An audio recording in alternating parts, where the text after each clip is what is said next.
Hey everyone, this is Joe Burnich with Big West Marketing, empowering small businesses to take their internet marketing to the next level. And what we're going to talk about in this video are the top 5 things that Google does not look at when it comes to search engine ranking for your local business. Let's get started with that right now.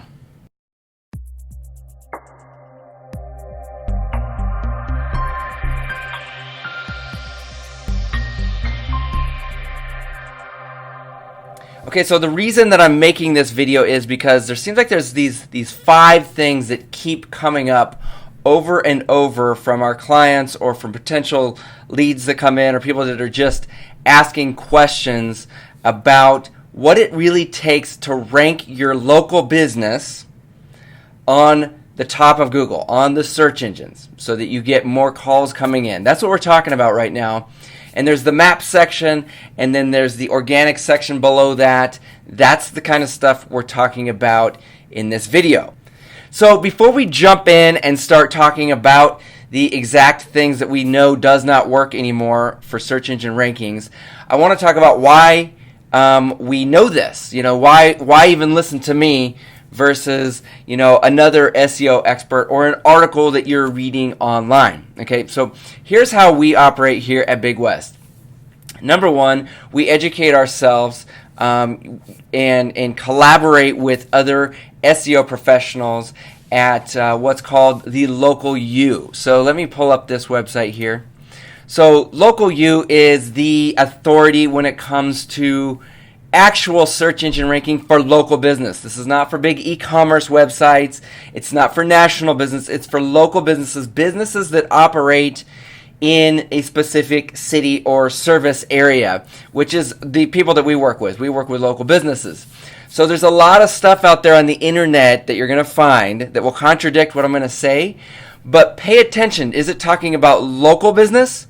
Or is it just talking about ranking on Google? That's a big difference, okay? The stuff that really works for local businesses does not equal the same thing as working for big national, website ranking, news sites, e-commerce, all these other types of businesses that are not locally based. They work from a different set of rules when it comes to SEO. So be very careful who you listen to when it comes to this stuff. Now, a lot of SEO experts out there, they don't make this distinction either, okay? They read stuff online, they watch YouTube videos, and they don't pay attention to whether or not it is a locally based piece of advice, okay, or a nationally or internationally ranking piece of advice. It's different. It's very different, okay? These people here at Local U, they only focus on the local stuff. We go to these conferences every year, and we network in the community, and this is where we get our data. Okay, this is where we get the stuff that we know works. These guys are top notch when it comes to this stuff. Another thing we do is test on our own sites. So we don't just take everything they say as gospel. We also test with over 300 SEO clients that we've worked with over the last 11 years. So we got 11 years experience. We've worked with over 300 service area businesses in local communities, local cities, to determine what really works and what really does not. Okay? And on top of that, if that's not enough, what I urge you to do, if you still don't believe what I'm saying, is to go out there and test for yourself. So you're going to find all of these these free websites that will allow you to put your domain in there, your website address, and they'll tell you everything that's wrong with your website and why it's not ranking on Google, okay? And then you take that information and you're like, oh, well, I need to have these little things on my website, then I'll start ranking on Google. Well, those things are pretty much BS. I do not like these free little, website testing. They're usually trying to sell you something or get you onto their email list. There's an ulterior motive, and they're using stuff that is outdated or is not specific to local business, once again. So how do you know that these little website testers are not valid? Okay, here's what I recommend you do. Go find a handful of websites that are ranking very high in big competitive cities like Dallas, Los Angeles, New York, places like that. Okay, find high-ranking websites. Okay, put them into these free little testers and tell me what you find. Okay, what you're going to find is they are breaking all kinds of rules. They don't have all that little stuff in line either. So don't just only test your website. Go and test a bunch of high-ranking websites, and that'll tell you that the information that they spit out is pretty much BS. Okay? So, that being said, let's jump in to the top 5 things that do not matter for website ranking any longer for local businesses. Okay. Number 1. We get a lot of questions about blogs. Do I need a blog on my website?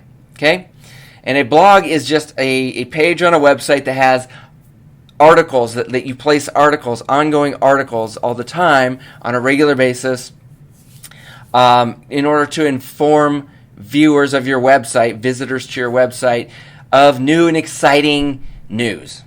Okay? If you're a local business, you probably don't have a lot of new and exciting news. We work with a lot of service-based businesses, roofers, contractors, carpet cleaners, restoration, pressure washers, window cleaners, people like that, okay? How often do you think they're going to have breaking news, and how often do you think anybody visiting that website really wants to read that stuff? Not often, okay? If it's something you want to do, because you want to inform your clients, that's one thing. But if you're doing it strictly to rank on Google, then you're wasting a lot of time and possibly money if you're hiring that out. Okay, so I had a client come to me and say, hey, I was told that I have to have a new blog post with 1,000 words on my website each and every week in order to rank on Google. And he had 40 of these articles that he had written personally, 1,000 words each. And he's like, it doesn't seem like it's helping with my rankings. Joe, am I wasting my time? And my answer is absolutely yes. Now, a couple years ago, we did a test. We took 30 SEO clients, we put blogs on their websites, and we added weekly unique articles to these blogs each and every week. And because there was a big push that fresh new content and blogs were the new thing when it comes to SEO. And that is true for a news website or an information website that is ranking nationally or internationally that wants to put out information. Okay? It's not true for local businesses. We did this and we saw absolutely no increase in rankings, so we went back to our old link building techniques, and then all of a sudden the website started moving up the search engines again. Okay? So we determined that blogs alone do not contribute to search engine rankings. They do not help you rank higher on Google. Okay? So if you are worried about doing a blog, if you're stressing out about whether or not you need to put constant fresh information on your website, the answer is no. You do not need to do that. Okay? So that's number 1. You don't need to do a blog for search engine rankings. You can do it if you want to, but it's not going to help your rankings. Number 2. There's something called meta descriptions. Okay, there's meta information that Google looks at on your website. One of those is called a meta description. Okay, now a couple years ago, I was at one of these conferences and I talked to somebody who I respect about meta descriptions. Are they necessary for SEO any longer? In the past, you could stuff keywords in there and Google would look at it and help. It would help rank your website years ago, but guys, Google is getting so intelligent. They're so smart with their AI. They can read through your website and understand what your website is about, okay, without putting a bunch of cheesy keywords in there that don't make sense just to rank your website at the top, okay? So stuffing keywords into a meta description is not going to help your rankings. Google even came out and said in this article, and this is direct from Google, okay? And they said, let's see, where is the description section here? There it is. Even though this is coming from Google, even though we sometimes use the description meta tag for snippets we show for displaying stuff on Google, we still don't use the description meta tag in our ranking. It doesn't help with ranking, okay? And so what I decided to do was follow the advice of somebody and test it out with our clients and take out that meta description, because Google will go and find its own meta description based on the quality of content, the words, the text that you have on each page. Google will go and find that for you, okay? And they do a really good job. They want it to be they want it to be something that the searchers can look at and be like, oh, that's what this page is about. That's interesting information. Because Google, what they'll do a lot of times, you'll notice, if you are forcing meta descriptions into your website, is they'll completely ignore it, and then they'll go find something that they think is better. So the advice I was given several years ago was to just leave it blank, let Google find its own meta description, and then see what happens to the rankings. And we did that. There was absolutely no change in the rankings. There was not an up or down when we took the meta descriptions out when we tested it with our clients. Okay. Furthermore, we have seen the ones that had stuffed, not our clients, but other people that we've done some testing with. When you started stuffing keywords into the meta description, you're chancing getting a Google penalty by adding stuff into that meta description. So my advice is, don't put anything in the meta description. Let Google find it. Because if you start putting stuff in there and putting keywords into the meta description, it's possible that Google's going to look at that and be like, oh, they're playing games. We're not going to rank this website. So it doesn't help you to put stuff in there, but it can possibly hurt you to put stuff into the meta description. That's why we do not do that for our clients, and that's why I recommend you don't do that either for your local website rankings. Okay, that was number 2. Number 3, meta keywords. This is basically the same thing, and this is an article that I'm going to put in the link in the description below the video here. I'm going to put a link so you can read this yourself. It says the same things. Okay, so for Google's search results currently September 2009, this is a long time ago, the answer is no. Google doesn't use keywords meta tag in our web search ranking. Okay, so, and it's the exact same explanation as with the meta description. You start putting keywords into the keyword tags, and you chance getting a Google penalty. You chance Google's algorithms, Google's software formula, go out there and be like, oh, this person's playing games. They're putting too much. They're trying to trick us, and then you get a penalty, and then you don't rank at all. So, once again, meta keywords and meta descriptions, but we're talking about meta keywords, don't help with rankings if you put anything in there, but they can hurt you if you do it incorrectly or if Google reads it incorrectly. Okay? So don't take a chance of getting that penalty. Just don't put any meta keywords in there. All right. That was number 3. Number 4, alt tags. Okay. Alt tags are short for alternative tags. This is something that you put into the pictures, into the images on your website. And what this alternative tag is created for is people that are visually impaired, and they have some kind of software where they actually read what that picture is about.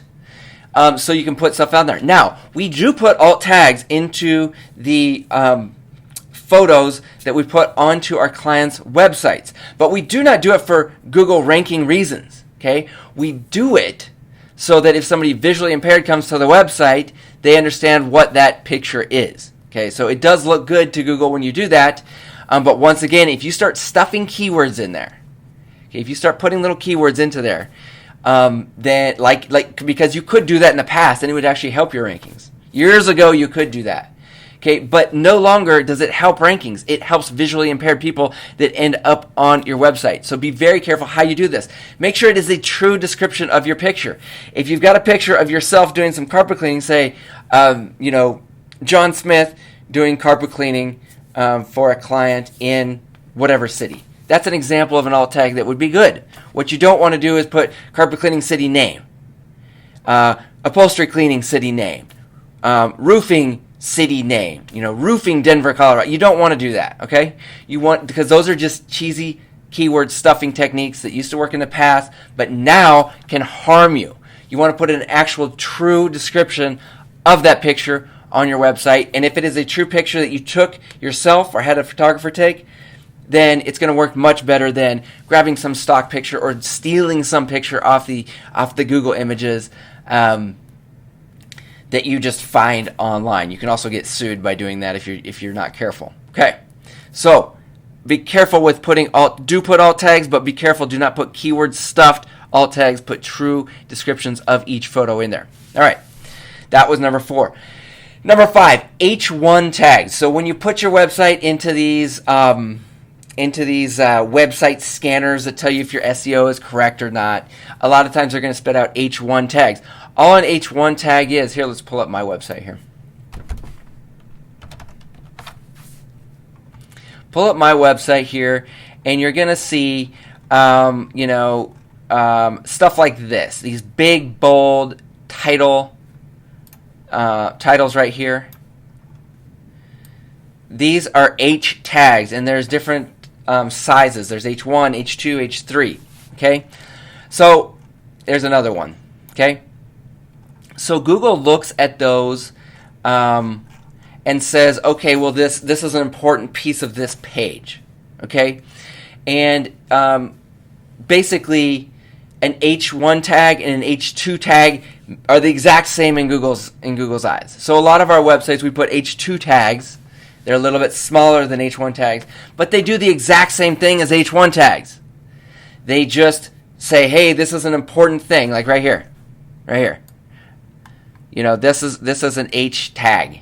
It may be an H1, it may be an H2. I don't know, and I don't care, because Google doesn't care. Okay? Google wants to see that you're putting some big, bold headlines in places to emphasize important things that people need to look at. Okay? But they're not going to rank your website whether or not it's an H1 or an H2 tag. So that's important to know, so that when you look at these Google scans, or if another SEO company is looking at your website, oh, you don't have H1 tags, Google doesn't like that. That's a bunch of BS. Google's AI is smart enough to know what's important on your page by seeing big, bold stuff. Okay, they don't need you to put little code in there that's gonna that goes back to, how do we trick Google? How do we trick Google? We use H1 tags, we use alt tags, we stuff keywords into the description, into the meta keywords, and all that stuff. Guys, Google is too smart for that stuff, okay?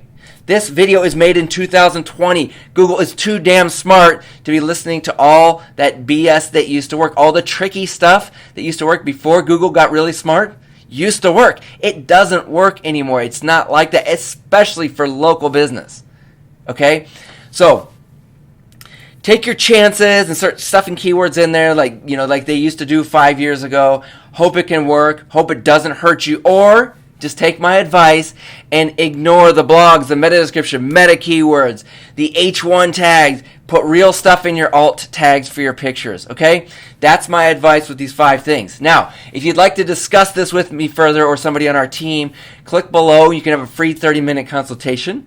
Okay, we'd love to talk to you. We'd love to explain this stuff further. But I want to tell you right now, most of your SEO ranking stuff, because you're like, oh, well, all this tricky stuff doesn't work anymore, Joe. What does? Put real stuff on your website, real good content on your website, real pictures on your website, real stuff into your Google My Business account, and then the rest of it happens off of your website, on other websites with links and citations, and just having a good presence on the internet overall. That's what's going to make your website rank, not all these little tips and tricks that people are still regurgitating in articles and videos online. Okay? And if you don't believe me, like I said, go test it for yourself. Go test this stuff. Go test high-ranking websites in big competitive cities to see if this stuff is true or not. Don't just take my word for it. Go test for yourself. Once again, my name is Joe Burnich. You can give us a call at 406-493-1881 or visit our website at bigwestmarketing.com. Set up a free consultation, and I will talk to you soon.